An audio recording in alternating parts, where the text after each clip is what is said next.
12 hours before our rehearsal dinner, her ex posted a story of her in his hotel room. Timestamp matched her bridesmaid spa night. I showed it to her mom, then canceled the catering. She showed up hungry and found out she wasn't the only one left starving. I was sitting in my apartment at 11 p.m. on Thursday night, scrolling through social media like an idiot when I should have been sleeping before the biggest day of my life. Tomorrow was supposed to be our rehearsal dinner, and Saturday would be the wedding.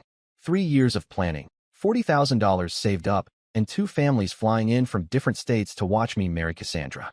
My phone buzzed with a notification from Instagram. Someone had tagged me in a story. I clicked it without thinking much about it, expecting maybe one of my groomsmen posting something stupid about the bachelor party we'd had last weekend. Instead, I found myself staring at a story posted by Derek, Cassandra's ex-boyfriend from college. The guy she'd dated for 2 years before we met, the one she claimed she hadn't spoken to in ages. The image showed a hotel room at the Marriott downtown. Nothing too suspicious at first glance, just a messy bed and room service trays scattered around. But then I noticed the timestamp, 9:47 p.m. tonight, and there, barely visible in the corner of the frame, was a pair of heels I recognized immediately. The same red Jimmy Choos I'd bought Cassandra for her birthday last year. The ones she'd worn exactly 3 times because they were too expensive to risk scuffing. My stomach dropped like I'd been punched in the gut. I screenshotted the story before it could disappear, my hands shaking so badly I almost dropped the phone. According to our shared Google Calendar, Cassandra was supposed to be at her bridesmaid's spa night at the wellness center across town. She'd left our apartment at 6 p.m. with her overnight bag, kissing me goodbye and reminding me not to stay up too late because we had a big day ahead. I called her phone immediately, straight to voicemail. Tried again.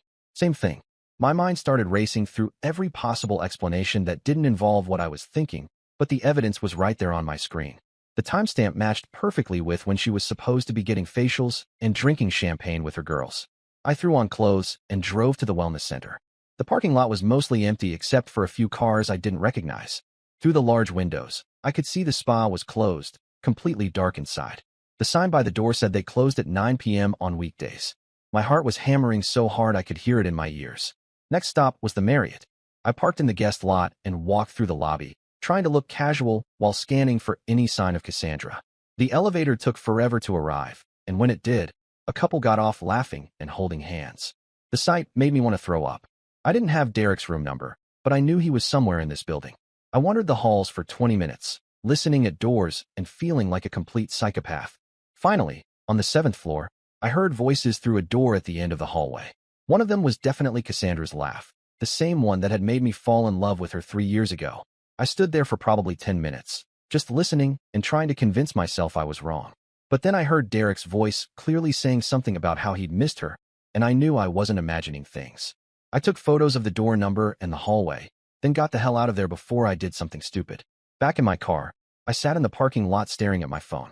The screenshots from Derek's story were still there, undeniable proof that my fiancée was lying to me 12 hours before our rehearsal dinner. I had 2 choices, confront her directly or gather more information first. Something told me to choose the second option. But as I was sitting there, my phone buzzed again. Another Instagram notification. This time it was from Cassandra's best friend Monica, who was supposed to be at the spa night with her. The story showed Monica at home in her pajamas, watching Netflix with her boyfriend. The timestamp read 10:15 p.m.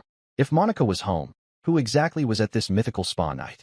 I started checking the Instagram stories of all of Cassandra's bridesmaids. Whitney was at a bar downtown with coworkers. Jen was having dinner with her parents. Amanda was at home studying for some certification exam. Every single one of her bridesmaids was somewhere else, doing something completely different from what they were supposed to be doing.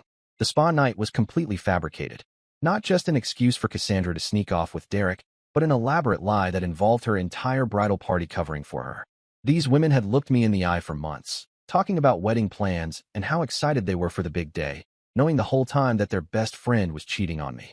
That's when I realized this wasn't just a moment of weakness or a recent mistake. This was a coordinated deception that had been going on for who knows how long, with multiple people actively participating in making me look like a fool. I drove home and spent the next 3 hours going through everything. Bank statements, phone records, social media activity, anything I could access that might give me a clearer picture of what was happening. What I found made my blood turn to ice. Cassandra had been Venmo-ing Derek money regularly for the past 4 months. Small amounts, usually $50 or $100, with vague descriptions like dinner or gas money. Her location sharing, which I'd never bothered to check before, showed she'd been to his neighborhood at least 6 times in the past month when she'd told me she was working late or meeting friends. The most damning evidence came from her laptop, which she'd left open on our kitchen counter. Her email was still logged in, and buried in her deleted folder were reservation confirmations for hotels, restaurants, and even a weekend trip to the mountains that she'd never mentioned to me. All of them for 2 people, all of them on dates when she'd told me she was busy with work or family obligations. But then I found something that made everything 10 times worse. Hidden in a subfolder labeled Work Docs were screenshots of text conversations between Cassandra and her bridesmaids. They were planning the whole thing like a military operation. Monica was the point person, keeping track of which lies had been told and when. Whitney handled social media coordination, making sure their stories aligned online. Jen was the backup alibi, ready to confirm whatever story Cassandra needed. The conversations went back 8 months. 8 months of detailed planning about how to hide her affair from me. They had backup plans for their backup plans. They'd even discussed what to do if I got suspicious, with Whitney suggesting they could make me think I was being paranoid and controlling. The worst part was reading their opinions about me. They called me boring and predictable behind my back.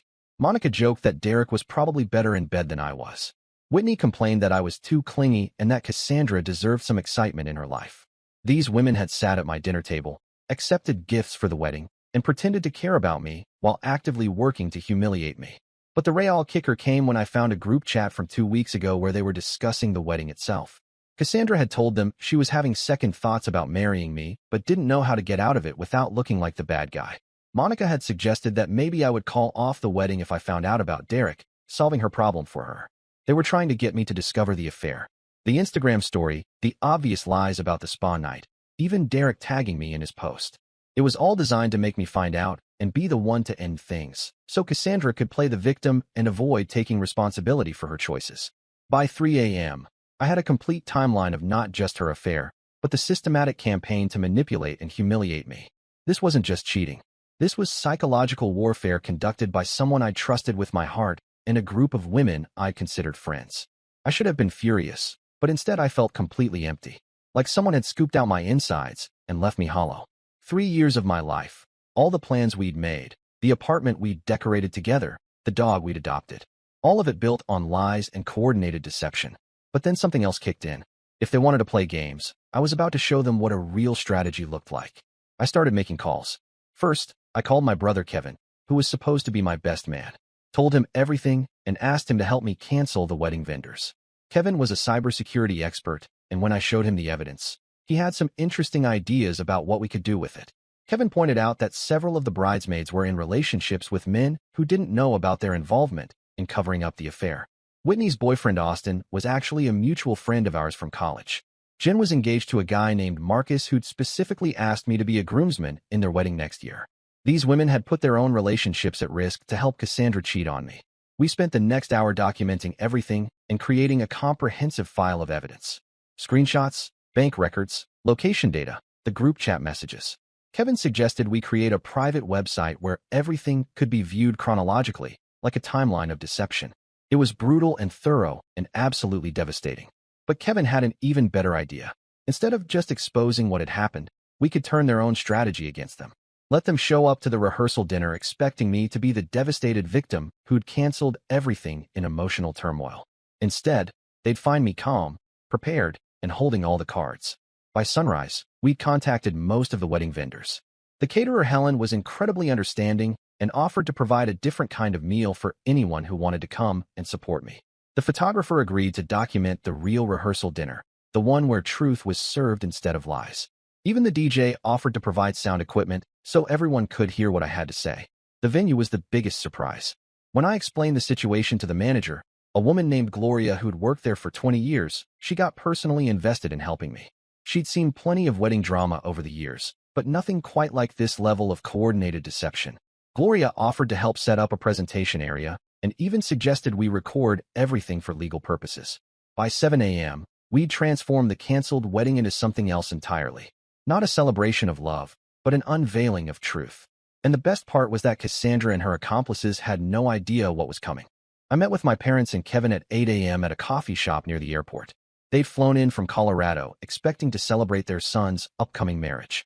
Instead, they found themselves dealing with a level of betrayal that shocked even them. and they'd been through their own divorce 20 years earlier. My mother was particularly upset because she'd grown genuinely fond of Cassandra over the years. They'd spent hours on phone calls planning wedding details, shopping for dresses together, talking about grandchildren. Learning that it was all fake, that Cassandra had been manipulating her emotions while cheating on her son, hit her harder than I'd expected. My father, who worked in corporate investigations, was fascinated by the level of organization involved in the deception. He helped Kevin and me refine our documentation and suggested we bring in someone who could verify the digital evidence in case Cassandra tried to claim it was fabricated. That's when Kevin called his friend Zoe, a digital forensics expert who specialized in social media investigations. Zoe was initially reluctant to get involved in personal drama, but when Kevin showed her the scope of the conspiracy, she became intrigued from a professional standpoint. She agreed to help authenticate everything and create a presentation that would be impossible to dispute. By noon, we had a war room set up in my parents' hotel suite. Laptops everywhere, printouts covering every surface, a detailed timeline mapped out on the wall. Zoe had verified the authenticity of all the digital evidence and created a multimedia presentation that told the complete story chronologically. But the real breakthrough came when my father suggested we investigate Derek's background more thoroughly. A few hours of research revealed some interesting information. Derek wasn't just some random ex-boyfriend who'd reconnected with Cassandra. He was a serial affair partner who specifically targeted engaged and married women. His social media history, dating back several years, showed a pattern of relationships with women who were in committed relationships. He'd tag along to weddings as someone's plus one, then end up having affairs with bridesmaids or even brides themselves. The man was a professional homewrecker who seemed to get off on destroying other people's relationships. Even more disturbing, we found evidence that Derek had been in contact with Cassandra's bridesmaids before he'd even moved back to town.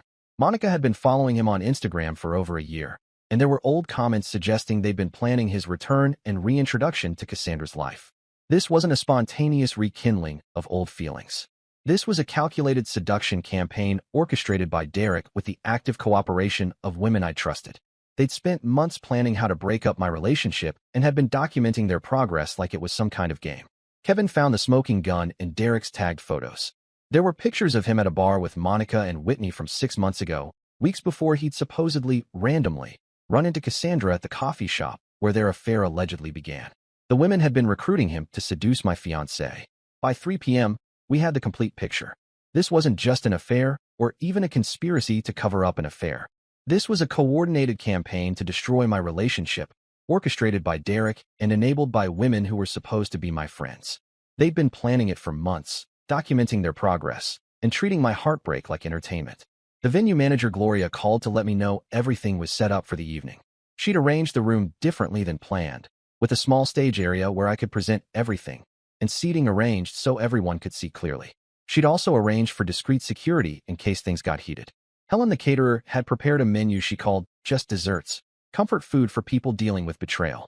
She'd even made a special cake decorated with broken heart cookies and the words, "Truth," served fresh. Her sense of humor was exactly what I needed. By 5 p.m., family members and friends were starting to arrive at the venue.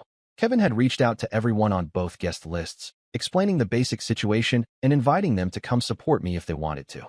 Most of Cassandra's family chose to come, horrified by what their daughter and sister had done. My side was there in full force, ready to witness the reckoning.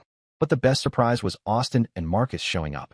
Whitney's boyfriend and Jen's fiancée had been told everything by Kevin, and they wanted to confront their own partners about their roles in the deception. The rehearsal dinner was about to become a much bigger revelation than even I had planned. As 6 p.m. approached, I felt surprisingly calm. For the first time in months, I knew exactly where I stood and what was true. The lies were about to end, and everyone involved was about to face the consequences of their choices. Cassandra arrived at the venue at exactly 6 p.m., looking beautiful in the dress she'd planned to wear to the rehearsal dinner. She walked through the door with a bright smile, probably expecting to see me waiting nervously with our families gathered around, ready to practice our vows and toast our future together. Instead, she found about 40 people sitting at tables arranged theater-style, all facing a small stage where I stood next to a large screen. The lighting was different than she'd expected, more like a presentation than a party. Her smile faltered when she saw the serious expressions on everyone's faces. Monica, Whitney, Jen, and Amanda arrived right behind her, chattering about traffic and looking forward to the evening. They stopped talking when they saw the setup, and I watched their faces change as they realized something was very wrong. The real surprise came when Austin and Marcus stood up from their seats and walked over to their respective girlfriends. Whitney went pale when she saw Austin's expression. Jen actually stepped backward when Marcus asked her quietly if she had anything she wanted to tell him before we got started. Derek was the last to arrive, strutting in like he owned the place. He'd clearly dressed to impress, probably expecting to blend in with the wedding party and enjoy watching me squirm through the rehearsal. When he saw the room set up and realized everyone was staring at him, his confidence evaporated instantly. I didn't make a big speech or dramatic announcement. I simply turned on the presentation Zoe had created and let the evidence speak for itself. The first slide showed Derek's Instagram story from the night before, with the timestamp and Cassandra's shoes circled in red. Gasps echoed through the room. The presentation continued chronologically. Bank records showing money transfers. Location data proving lies about whereabouts. Email confirmations for secret dates. The group chat messages between the bridesmaids planning the cover-up. Screenshots of Derek's history with other engaged women. Cassandra stood frozen in the doorway, her mouth opening and closing like she was trying to speak but couldn't find words. Her bridesmaids had scattered to different parts of the room, each dealing with their own personal crisis as partners and family members confronted them with evidence of their involvement. But the presentation wasn't over. Zoe had saved the most devastating evidence for last. Audio recordings from Derek's phone that she'd recovered from his cloud backup. Conversations where he and Monica laughed about how easy it was to manipulate me. Discussions about the best times to schedule hotel meetings. Planning sessions about how to make me discover the affair so Cassandra could blame me for ending the relationship. The room was completely silent except for the sound of people crying. Not just Cassandra, but several family members who were realizing how extensive the deception had been. Her father stood up and walked out without saying a word. Two of her aunts followed him. Whitney's boyfriend Austin was the first to speak. He asked her directly, in front of everyone, if she'd helped plan his friend's humiliation as entertainment. When Whitney couldn't answer, just stood there sobbing, Austin took off his suit jacket, laid it on a chair, and walked out. Jen's fiancé Marcus was right behind him, pulling the engagement ring off her finger as he passed. That's when Derek tried to make a run for it. He headed for the door, but Kevin and two of my cousins blocked his path. Derek started talking fast, trying to explain that it was all Cassandra's idea, that she'd pursued him, that he'd tried to stay away, but she wouldn't let him. Even in the face of overwhelming evidence of his predatory pattern, he was trying to throw her under the bus. Cassandra finally found her voice. She started trying to explain, saying it wasn't what it looked like, that she'd been confused and made mistakes but really did love me. She claimed the bridesmaids had pressured her into the affair, that Derek had manipulated her, that she'd been planning to confess everything after the wedding. But then Zoe played the final piece of evidence. A recording from just 3 days earlier where Cassandra told Derek she was excited about their future together and couldn't wait to be free from her boring life with me. In her own voice, she talked about how stupid I was for not figuring out what was happening and how much she looked forward to the look on my face when I finally realized the truth. The room erupted. People started yelling, some at Cassandra and her conspirators, others at Derek. Monica's mother slapped her daughter across the face. Whitney's sister called her a disgrace to the family. Even some of the men were shouting, furious about the level of disrespect shown to everyone who'd invested time and money in the wedding. But I remained calm throughout the chaos. I'd expected this reaction and was prepared for it. When the noise died down, I spoke for the first time all evening. I thanked everyone for coming and supporting me through this. I explained that I'd canceled the wedding not out of anger or hurt feelings, but because I'd learned who these people really were and refused to build a life with someone capable of such calculated cruelty. I announced that I'd be filing for dissolution of our engagement, pursuing legal action for financial fraud, and would be sharing the evidence with Derek's employer and anyone else who needed to know what kind of people they were dealing with. The final surprise came when Gloria, the venue manager, announced that she'd been recording everything for security purposes and would be providing copies to anyone who needed them for legal proceedings.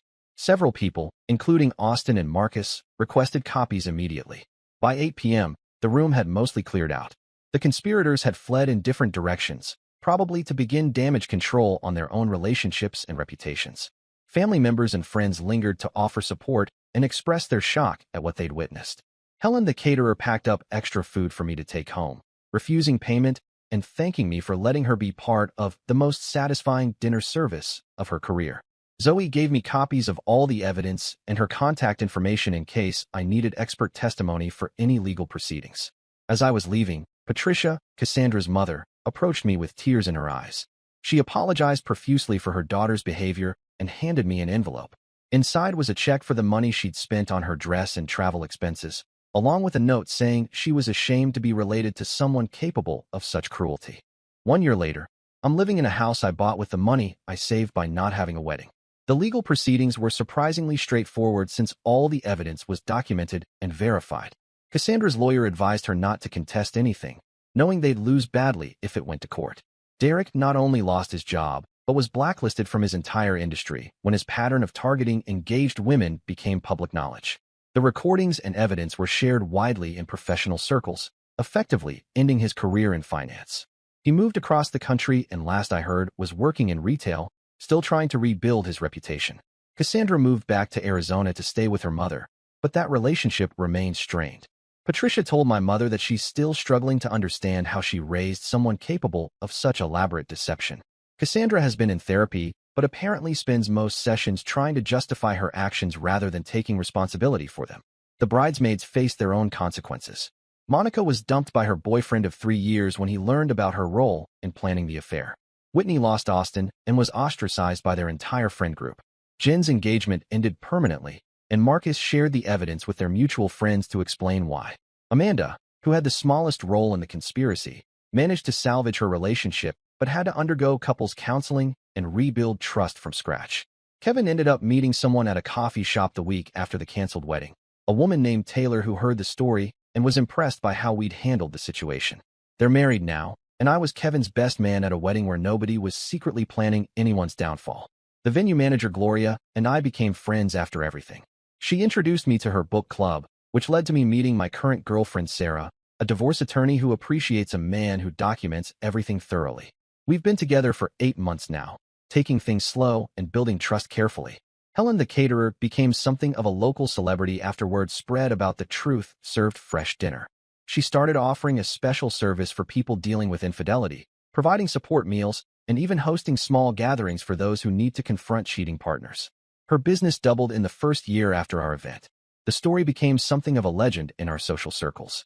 People still talk about the rehearsal dinner that turned into a public trial, the groom who served evidence instead of cake. Most are supportive and impressed by how thoroughly I documented everything, though a few think I went too far with the public humiliation. I don't regret any of it. The public confrontation wasn't about revenge or cruelty. It was about truth and consequences. These people had spent months treating my life like a game, documenting their deception and planning my humiliation. They'd involved dozens of people in their lives, wasted thousands of dollars of family money, and caused emotional damage that extended far beyond just me. Everyone deserved to know who they really were and what they were capable of. The family members who'd traveled from across the country, the friends who'd rearranged their schedules, the vendors who'd worked hard to make our day special. They all had a right to understand what had really been happening. More importantly, Austin and Marcus deserved to know that their partners were capable of such elaborate deception. If Whitney and Jen could spend months helping orchestrate the destruction of my relationship while planning their own weddings, what did that say about their character and integrity? The legal consequences were significant but fair. I recovered most of the money I'd spent on wedding expenses, plus damages for emotional distress and fraud. Derek was ordered to pay restitution and face professional sanctions that effectively ended his career as a serial homewrecker. These days, I'm focused on building something real with someone who shares my values. Sarah and I have talked extensively about trust, honesty, and what it means to truly commit to another person. She's seen the evidence of what happened with Cassandra and understands why I need complete transparency in any serious relationship. We're not engaged yet, but we're heading in that direction. When we do get married, it will be a small ceremony with only people we trust completely. No elaborate planning, no opportunities for deception, just 2 people making honest promises to each other in front of witnesses who genuinely care about our happiness. The experience taught me that love without trust is worthless, and that people will show you who they really are if you pay attention to the evidence. Cassandra and her conspirators revealed their true characters through their actions, not their words.